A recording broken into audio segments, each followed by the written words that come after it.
Yes, I did. Right. Mark Good just evening. said he didn't seem to have very much hair, which slightly threw me. You had the same amount of hair you had earlier on this evening, I'm sure. Hello, everybody. Hi there. Hope everyone's very well. Well, we started tonight with a little bit of a mini tribute, well, quite a maxi tribute to Prince, actually. He's been a major part of both of our listening habits, I think, for a very long time. Yeah. Yeah, actually very, very upset about him dying. Just seemed to be way, way too young in this case. So we started off, played some we kind of avoided most of the big hits, didn't we, actually, and played some other stuff. Yeah, well, in a way, I think a lot of the best stuff is not the big hits. Yeah. I mean, the big hits are great, but there's so much... To be a bit of Prince fan, you've got to be like a forensic scientist. Yeah, you do. You could find odd tracks on maxi singles and buried away on cassettes and all kinds of stuff like that. So I started out with She's Always in My Hair, which is the B-side of Paisley Park, and also is the B-side of Raspberry Beret as well. She's Always in My Hair, big favourite track of D'Angelo. He's covered it on the Scream 2 soundtrack, and also plays it live a lot as well. It's kind of psychedelic funk, really, I think you call it. Yeah, well, again, sort of its own sound, really. Yeah. This is the thing you realise. As we went through this music, the diversity of the styles and the musicianship, because we were kind of cross-referencing who was playing on what track with the Prince Vault website. Prince Vault website, yeah, which is very good. And pretty much Prince seemed to be playing every instrument on virtually every tune. Yeah. We followed it up with another CD. There's not, I mean, certainly the latter third of Prince's work is mainly on CD or online. I mean, he started doing vinyl recently. Anyway, this was a single called Let It Go, which was a big tune for us back in the late 90s. Definitely. Which is, I think it came out. That's right. 94. The mid-90s. Also is on the album Come as well. Yeah. Yeah. Then I went for a kind of slightly obscure one from New Power Generation album called Exodus, which again is basically Prince. Although I think there are New Power Generation do play on this track, and I completely forgot which track I played. I played the track called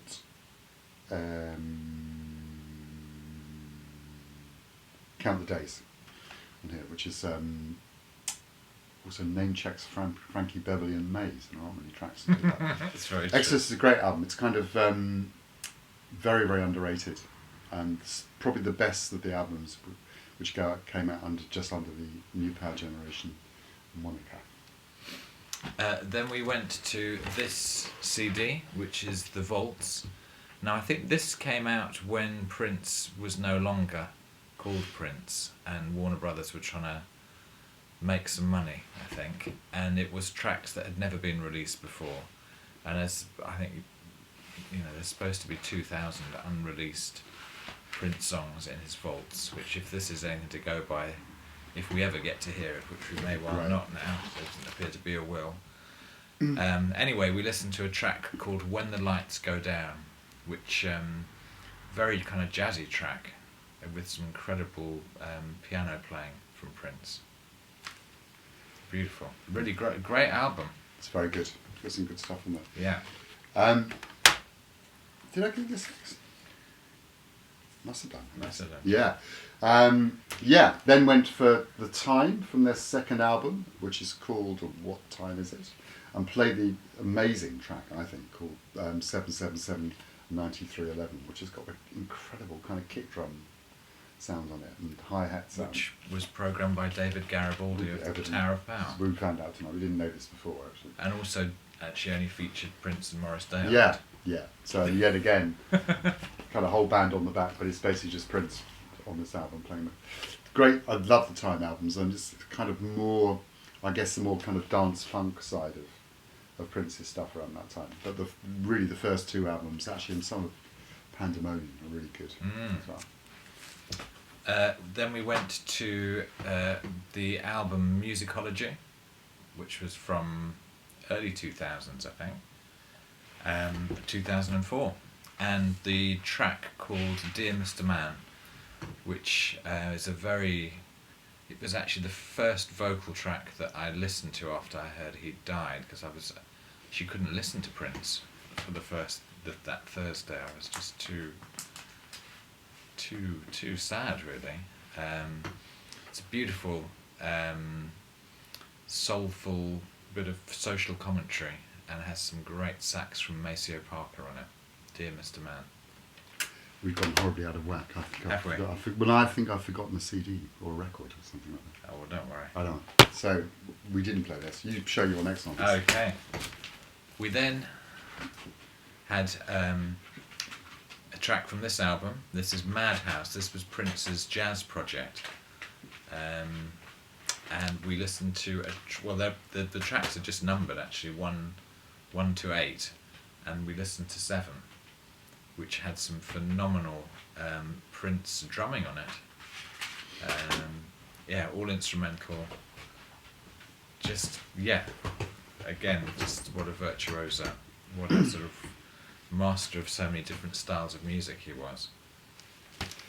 And from Madhouse, you stayed with Madhouse and went to their second Madhouse album, which was called, unsurprisingly, 16, and played the track called 15, which again had some great drumming, this time by Sheila E., I think. Yeah. And another kind of interesting mixture of live instrumental tracks, and also there's some kind of programmed kind of dance tracks in this one as well, which is slightly different to the first one. So Madhouse 16. Yep. Then we went on to somebody who I think is quite influenced by Prince. And Actually, Prince. No, this is that work beside thing. Oh, go on, Joe. Okay, the last Prince track right. was off Chaos and Disorder, which is what's going on with our playlist today. And this was another kind of contractual obligation album, which came out when he moved away from Warner Brothers and changed his name to Symbol and all that kind of stuff. Played the 2 tracks called Into the Light and I Will, which are basically segue into one track of it. This is an album with basically with a stripped down version of the New Power Generation in it. Anyway, another underrated one. Hidden gems on here. Yeah. Right, then we finally moved off Prince, although we could have carried on for quite a bit longer, but we thought really we'd been going for over an hour, and we needed to play some other artists. This is the new album by Esperanza Spalding. It's called Emily's D Plus Evolution. Very lovely bit of packaging, actually. An album produced by Tony Visconti, who obviously produced the last Bowie album. Definitely influenced by Prince, and influenced also by Joni Mitchell, and we thought P-Funk as well. Yeah. Great record. We listened to a track called Funk the Fear, but definitely nothing like any of the albums she's done previously. Much bolder, much more original, and much more mixing of styles and genres. Actually something very fresh. Mm-hmm. Worth listening to. Very good. Good listen all the way through album as well. Actually. Yeah. So from somebody influenced by Joni Mitchell, went for Joni Mitchell, and played. This is one of my favourite records. I think I've played this before at a session. Played the track Cotton Avenue and the overture before. Joni with Jaco Pastorius, John Guerin, I think, is on that track as well. Amazing bass sound on this record. Incredible bass sound. Absolutely. It's kind of state of the art, I think, in terms of recording the bass. And Joni Mitchell, for me, is just, she's up there. Yeah, she's one of the Yeah. the tops. The link with this album, which is the self-titled second album with a self-title of Weather Report, it's actually I think it's about 1982, this one. And it was the track called Dara Factor 2, and this was the lineup that had Joe Zawinul, Wayne Shorter, Jaco Pastorius, Pete Erskine, and Robert Thomas Jr. Yeah. Not sure what Robert Thomas Jr. plays. He's a percussionist. Percussionist. Sounds great. A very underrated Weather Report album, and one that I suspect you could pick up extremely cheaply. But yeah, everyone's sounding great on it.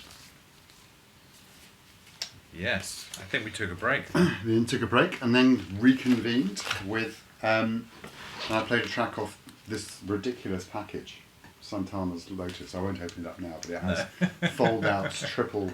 It's probably the most elaborate record sleeve ever made. I think. John actually made a tent out of it. Yeah, you can virtually put it on the floor and make a tent out of it. And I played of the track. God, I've now got to remember which track I played. It's a great album. It was recorded around the same time as. It sounds very Milesy, actually. It's got a kind of real. It's got a real kind of more almost like an electric funk sound rather than the Santana's usual sound. I was recorded in Japan. The cover's designed by the same person who designed Agata and Pangea, so it's got that kind of. I think it was Every Step of the Way I played the track off it. Great album, much rawer, much more. Just kind of more interesting than a lot of Santana's stuff. Very raw, very powerful stuff. Well, we took the inspiration of that kind of Electric Miles period and played a track called Dreams off this Eddie Henderson album called Inside Out, which is kind of the missing link between the Mawandishi band, Herbie Hancock band, and the Headhunters, and is a bit like a sort of more funky version of the Mawandishi band, and has all of the same players apart from Julian Priester. I think you've got Herbie, Benny Maupin, Buster Williams, Patrick Gleason, Bill Summers. Yeah, great album.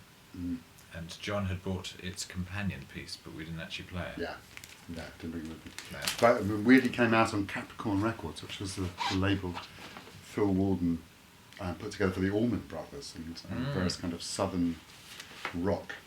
Then went to the Inner Zone Orchestra, which is a Carl Craig project from the late 90s, early 2000s, which came out in the UK on Talking Loud, which is Giles Peterson's label.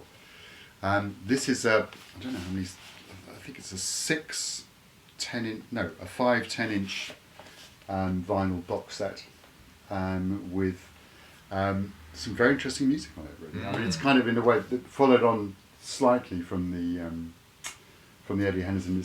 It's trying to, in a weird kind of way, trying to update the sound from the kind of electric jazz thing into a program kind of beats kind of way.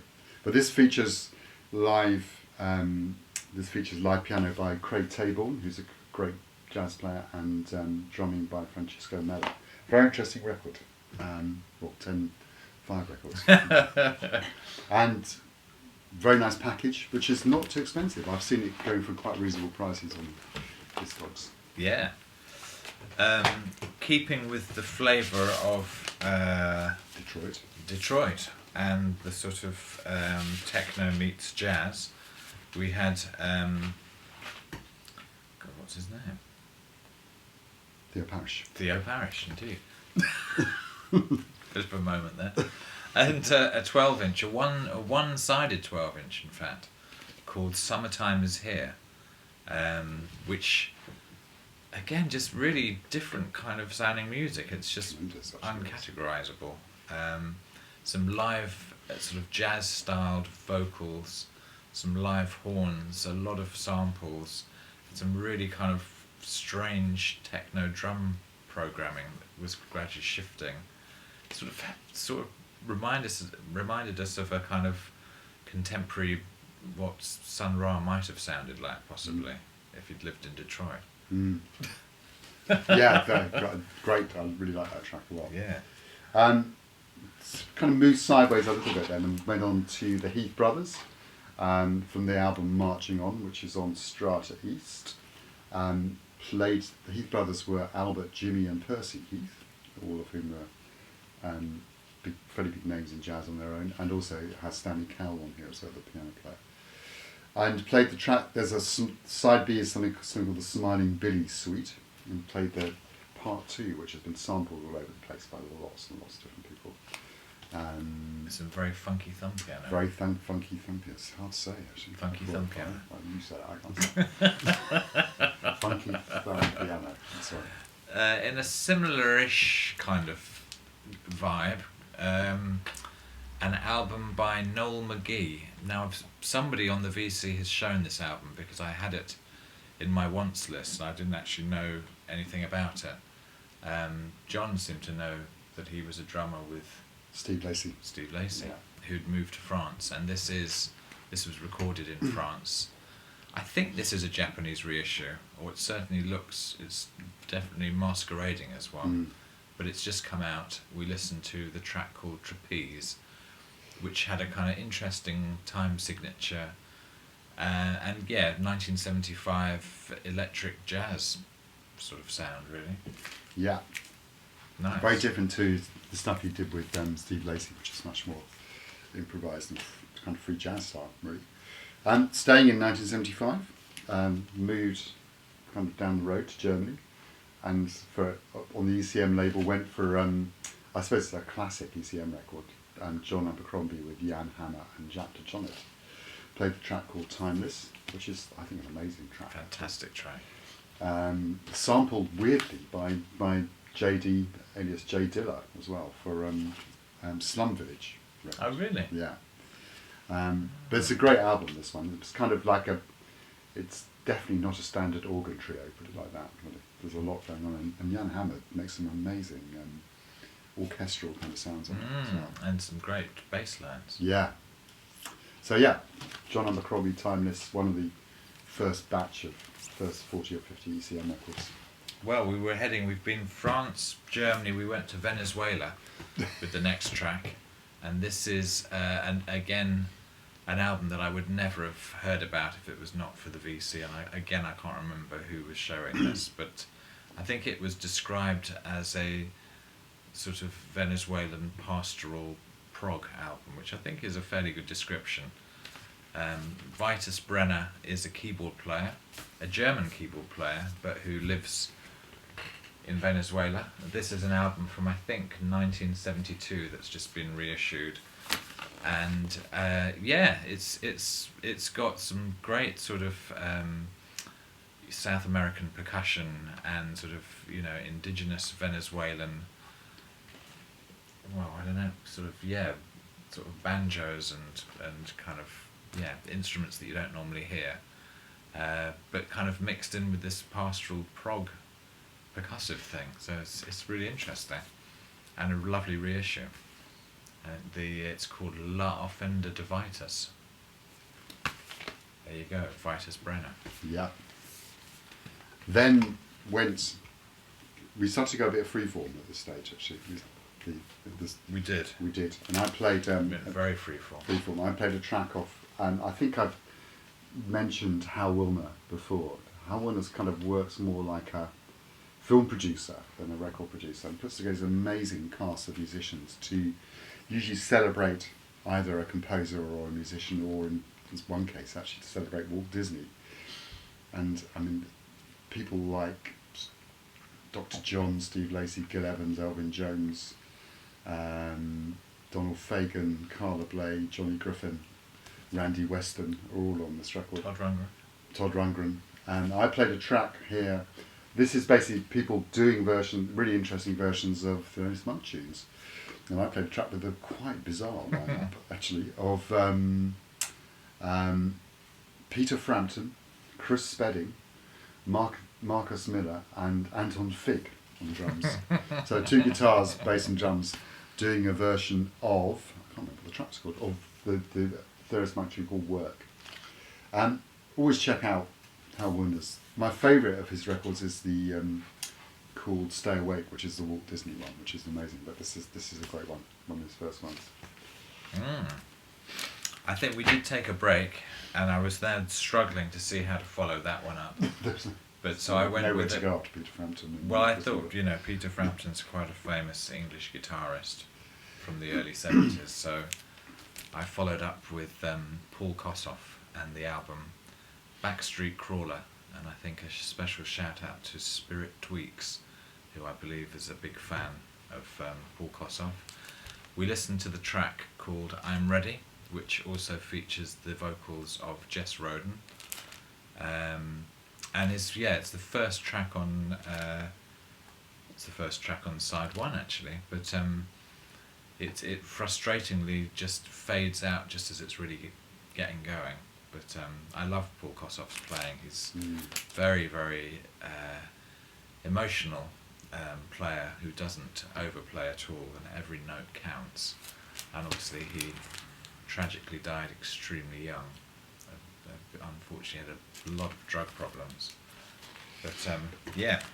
John Martin fans, there's a CD reissue of Live at Leeds. That actually has Paul on it. It has all Paul Kossoff stuff, which was edited after the Yeah. Oh really? What's it say? Sounds good. Very good. Yeah. Yeah. Because all the stuff that was meant to be recorded at Leeds wasn't recorded at Leeds, it turns out. Just to make it more interesting. I then played, I guess, connection a little bit in terms of somebody who died far too young was Lal George from Little Feat, and I played a track off the first Little Feat album, which is still one of my favourites, really, called Snakes on Everything, which is the first track on side one. Love Little Feat. I think they kind of got a unique kind of, obviously I think there's a bit of a bluesy rock comparison with the Kossoff thing. So Little Feat, everyone knows them. Tell anybody about them. Very nice pressing, we have to say. MFSL pressing, which I got very cheap actually from somewhere. Can't remember where. Really, my only connection is this is also really nice pressing.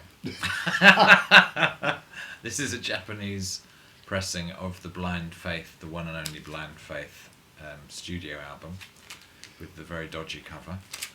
And really, it only really has one standout track, which is Can't Find My Way Home, which features the wonderful voice of Steve Winwood. And for me, it's worth it just for that one track. Definitely. It is a one-track album. It's a one-track album. There's a very good Eric Clapton quote about Prince. Do you know this one? No. Somebody went up to Eric Clapton and said, "What's it like to be the greatest guitarist in the world?" He said, "I don't know, ask Prince." Which I think shows some kind of taste on his part. Actually does, yeah. I talk about kind of it wasn't difficult to go from Blind Faith to Jimi Hendrix, really. And I've been listening to this album a lot recently, actually. It's sounding so good, actually. And I played Bold as Love from Axis Bold as Love. Again, nothing to say about Jimi Hendrix. No. Of course, he was a massive influence on Prince as well. Yeah. Not quite sure how we ended up with this album next, but we did. We were freestyling. This is an album that I picked up when John was here a couple of months back at a local Faversham second-hand record shop for £3, which was a bargain, and it's Todd Rundgren's album called The Healer. Called Healing. Healing. Yeah. And there's one side of the album which is just called Healing, and it was recorded, I think it was the first album he recorded after he had been burgled at his house and been sort of tied up with his girlfriend and had a pretty miserable time and had a lot of stuff nicked. So it's a bit of, I don't know, it feels like he's needing to be healed himself, I think, after that experience. But it's a, I don't know, pure Todd, just completely off the wall. But I find it a very, very soothing, particularly that second side, just a really lovely piece of music to listen to. So highly recommended. I think can be got pretty cheap. Feels like with Prince and Bowie gone, we should be looking after people like Todd. Todd, Kate Bush, Joni. Yeah, absolutely. Yeah. And again, we were definitely freestyling by the stage, because we went from Todd. The only reason to look at the stylistics is also a very peaceful track. Yeah. I mean, I love the stylistics. Mark loves the stylistics as Yeah. well. And played the track "Payback Is a Dog." I mean, Fantastic track. you can't go wrong really with the stylistics. No. Again, no connection at all with this album, apart from actually there isn't any, apart from the fact John gave it to me last time he was here as a birthday present, and it's a wonderful Blue Note reissue, Midnight Blue by Kenny Burrell, which I didn't know, and I don't know how I mean, I kind of know quite a few of the tracks, but the whole album as an entity has a fantastic chilled out but kind of foot tapping vibe to it. It's got the congas of Ray Barretto throughout that just really add a lovely bit of flavour to Stanley Turrentine, Kenny Burrell on the guitar, Major Holly Jr. on bass, and Bill English on the drums. And we listened to the track called Chitlin's Con Carne. Highly recommended for anyone who doesn't own this album. You can't go wrong. It's a bit of a classic cover as well. Yeah. Then staying, actually not staying at all, just moving on. But also I thought it was important to just to pay tribute to Dennis Davis, the drummer, who was of course a drummer with David Bowie for a lot of his career, station to station, right through to probably certainly low. Anyway, right through most of the 80s and the 90s. But he also played with Roy Ayers through a lot of that same period actually, and played the track called "I Am Your Mind," which is off the Roy Ayers Ubiquity Virgo Red record, which I think is his second Ubiquity record on Polydor.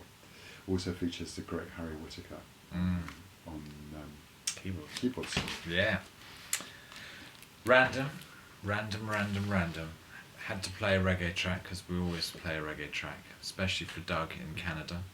This time it was I've Got Soul off the Studio One Carlton and the Shoes album called Love Me Forever. Bit like the Jamaican version of the Stylistics, possibly. Really sweet, ethereal harmonies.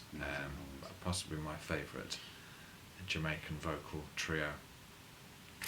Yeah, excellent stuff. Studio One. Absolutely no connection with the next record at all. I thought it was important to actually, this is probably going to get me banned from the VC for showing Bruce Springsteen, but I don't care. Bruce Springsteen was an influence on both Prince and David Bowie, who we did a little tribute to last time. And I still think the first couple, I think quite a few Bruce Springsteen records are great records, actually. And played the track 4th of July, Ashby Park, also called Sandy, off his second album, which is basically, the first two albums are basically recorded with his mates on the block, effectively. And they still sound great records today. David Sanchez, is that how you pronounce his name? Or Sanchez? Sanchez, I thought. Sanchez. I don't know. He's a major player on this record. So anyway, Bruce Springsteen. I never thought I'd show Bruce Springsteen. I got a lovely surprise VCLT package from Ben Costello today, which I've barely had enough chance to listen to. I listened to one side of this earlier on, and it was so soothing I fell asleep. So I only really heard the first and the last track. But we played the last track. This is Brian Eno's Music for Films. The track is called Alternative 3. And yes, Brian Eno is still with us, thank goodness. But also, just reminds me what an amazing innovator and original thinker and experimental life force he is that we must treasure. And listen to. I think Brian would be delighted you went to sleep there, actually. Do you think? Yeah. He'd be really very pleased, actually. Yeah. So, for the last track, returned to Prince and played the track called Power Fantastic, which is only available on the triple CD hits and B-sides package. Power Fantastic is a great tune. It's a kind of beautiful, mellow kind of ballad with some incredible singing from Prince and some great arrangements, including trumpet and muted trumpet and so forth on it. Anyway, love Prince. Thank you for everything, Prince. I think. Yes, thank you, fantastic Prince. Indeed. And signing off probably for this is highly likely to be the last video in this house because I'm moving. Hopefully at the end of next month. So we will see you in the new location. Probably quite a bit later in the year. Probably early June. Yeah. Very early June. Well, that's right. That's when we should be seeing everyone. Yeah. A month from now. Absolutely. Great. Well, let's hope no one else passes away in the next 28 days. And, Hope everyone's well. Yeah. See you soon. Yeah. See you everyone.